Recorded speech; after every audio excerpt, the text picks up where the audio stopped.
Tripura is not a dumping station जहां पे कोई भी बांग्लादेशी कचरा आके फेंक देगा।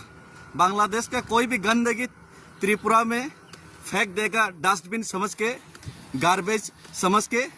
ये हम लोग नहीं सहन कर सकता। और जब तक त्रिपुरा का भूमिपुत्रों को उनका राइट्स नहीं मिलेगा तब तक हमारा लड़ाई और संग्राम जारी रहेगा।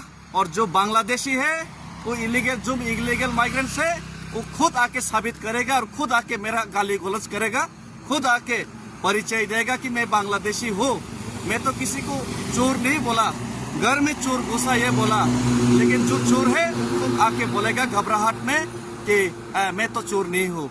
तो जो इलीगल माइग्रेंट बांग्लादेशी है वो खुद आके ये सब बात मेरा विरोध करेगा, सामने आके वो खुद बांग्लादेशी परिचय करेगा। तो कोई एनआरसी का जरूरत भी नहीं, कोई आइडेंटिफिकेशन का जरूरत नहीं, वो लोग खुद आके परिचय करेगा। तो इंडियन गवर्नमेंट ऑफ इंडिया, आप लोग खुले आंखों से ये देख रहे हैं।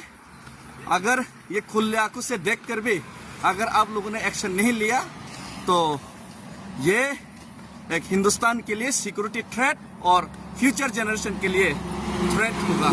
धन्यवाद। हिंदुस्तान जिंदाबाद।